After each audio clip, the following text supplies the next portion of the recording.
ఈరోజు క్రీస్తుని దేనికి నమ్ముకున్నాం అంటే ఆశీర్వాదాల కొరకు, దీవెల కొరకు, విడుదల కొరకు, అద్భుతాల కొరకు, ఆశ్చర్యకార్యాల కొరకే బయట కనపడుతుంది. కానీ క్రీస్తు దేని నిమిత్తం ప్రాణం పెట్టాడంటే ఆ దుష్టత్వం నుంచి మనల్ని విడిపించి దేవుని యొక్క కోల్పోయిన గుణ లక్షణాలను మనకి దయచేయాలని మన కొరకు ప్రాణం పెట్టి రక్తం ఖర్చిన గొప్ప దేవుడు. కానీ క్రైస్తవం ఎడిపోతుందంటే క్రీస్తుని నమ్ముకున్నాము, ఆశీర్వాదాలు వస్తాయి, దీవెనలు వస్తే నా కుటుంబం బాగుంటుంది, నా బిడ్డలు బాగా చదువుకుంటారు, ఉన్నతమైన స్థితిలోకి వెళ్తారు.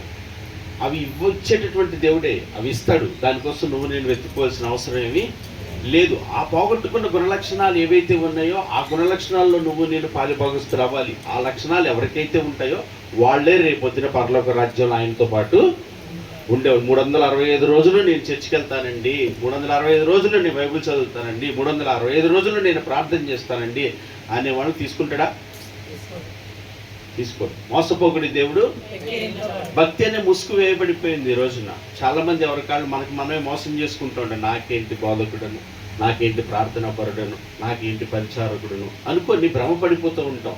నీ చేసే పరిచర్య దేవునికి ఎంతవరకు యోగ్యమైనది, నా ప్రార్థన దేవునికి ఎంతవరకు అంగీకారయోగ్యంగా ఉంది, నా పరిచర్య దైవ చిత్తానుసారం చూసుకునేటటువంటి వ్యక్తులు తక్కువైపోయినటువంటి రోజులు అన్నమాట.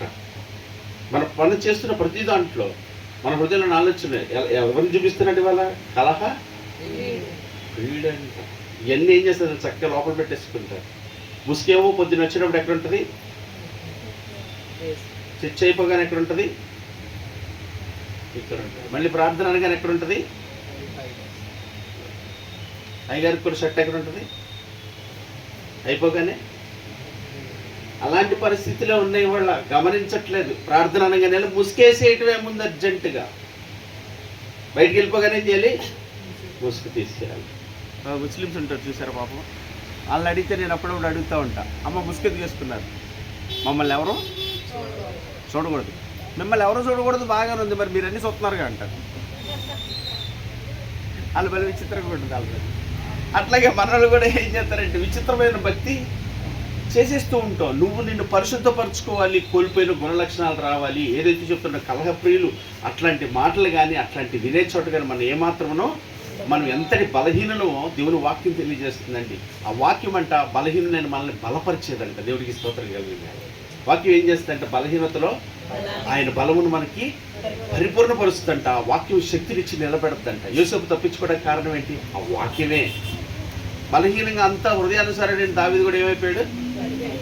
పడిపోయాడు. పడిపోవటానికి ఎవరైనా పాస్టర్ గారు లేదు, విశ్వాసం అందరూ ఒక్కటేనండి. ఎవరి దగ్గర అయితే వాక్యం లేదు వాళ్ళు ఎవరైనా పడిపోవటం ఎవరి హృదయం అయితే వాక్యం ఉంటుంది. అందుకే వాక్యాన్ని చదవండి చదవండి అని చెప్పే కారణం దేనికంట ఆ వాక్యమే. నిన్ను పాటలు పాడతారుగా, నీ వాక్యమే నన్ను, అదే నాకు నెమ్మదిని ఇచ్చారండి. ఈ మాట నాకు చాలయ్యా అని బ్రతికేది ఏంటంటే ఆ మాటే దేవుడికి ఇస్తారు.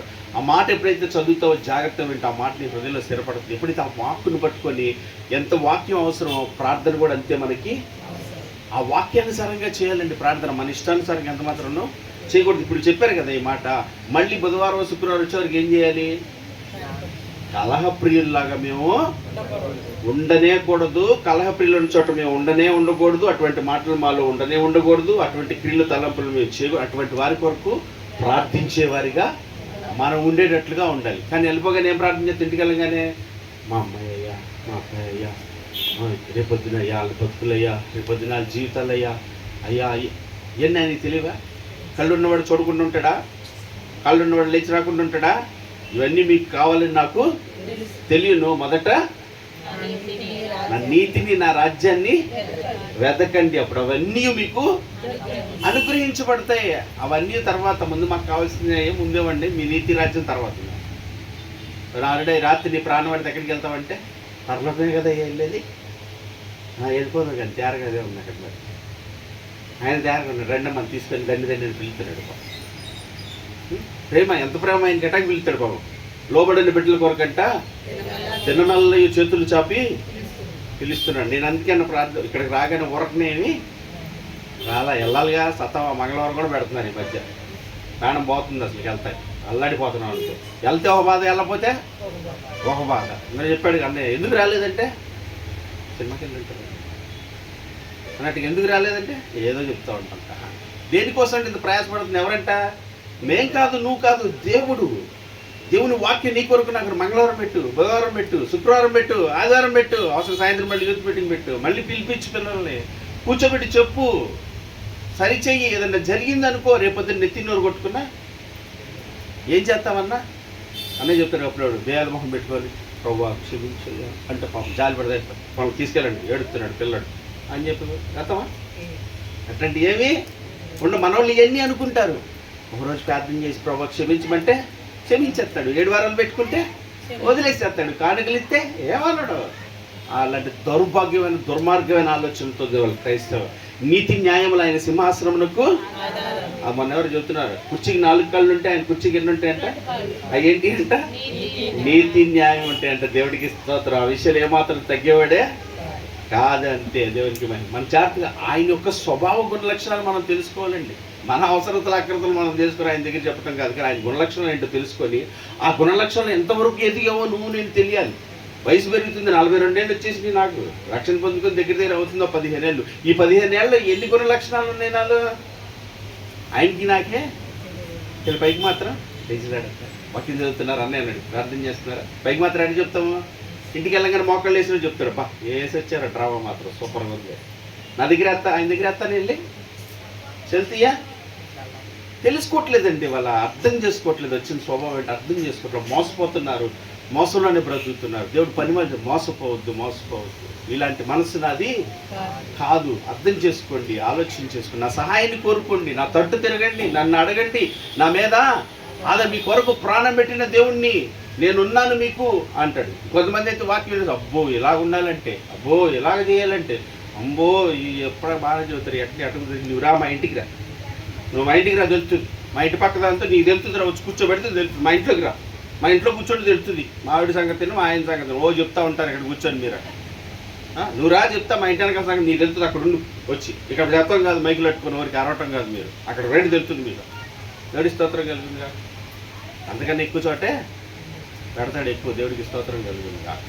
ఎవరంటాడు తిని రుచించింది కనుకనే వర్క్ నేను నిలబెడతలేదు, దేవుడికి స్తోత్రం కలుగుతుంది కాక. అంతకన్నా ఎక్కువే చూపిస్తాడు, అంతకన్నా చేస్తానే ఉంటాడు. అంతకన్నా ఎక్కువ చేస్తున్నాడు కనుకనే దేవుడి కృపను బట్టి నిలబెట్టి మాట్లాడేస్తాడు. ఆయనకే మహిమ కలుగును కాక. దేవుడికి స్తోత్రం.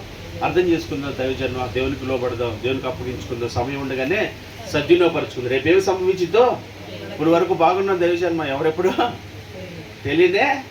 తెలీదు. ఏనాటికి ఆనాడే అనుకోవాలంట. ఈనాటి వరకే, ఈనాడే జాగ్రత్తగా నేను కాపాడుకోవాలి రక్షణ. ఆయన ఇంకో గంట ఉందో రోజా ఉందని జాగ్రత్తగా నీ రక్షణ నువ్వు నేను కాపాడు. నిర్లక్ష్యం ఈరోజు ఎంత నిర్లక్ష్యం తెలుసా? కనపడని నిర్లక్ష్యం. ఏమైందంట? చదవకపోతే, చెయ్యకపోతే, వెళ్ళకపోతే ఏమైంది? ఏం కాదు. ఎవరికైనా లాసేవి లేదు. దేవజన్మ నీకే నాకే, ఎవరి కోసం కాదు, ఇది మనందరి వరకు దేవుడు మనల్ని ప్రేమించిన గొప్ప భాగం. అర్థం చేసుకుందాము, ప్రార్థన చేద్దాం, దేవునికి అప్పగించుకుందాం. రోజు ప్రార్థన చేసుకుంటాను, మాటల నిమిత్తం అందరూ ఏంటి నాయన ఎంత గొప్ప సమయాన్ని ఇస్తున్నావు, ఎంత గొప్ప తరుణాన్ని ఇస్తున్నావు నాయన. ఇలాగ ఉండాలని మీరు చెప్తున్నారు నా తల్లి.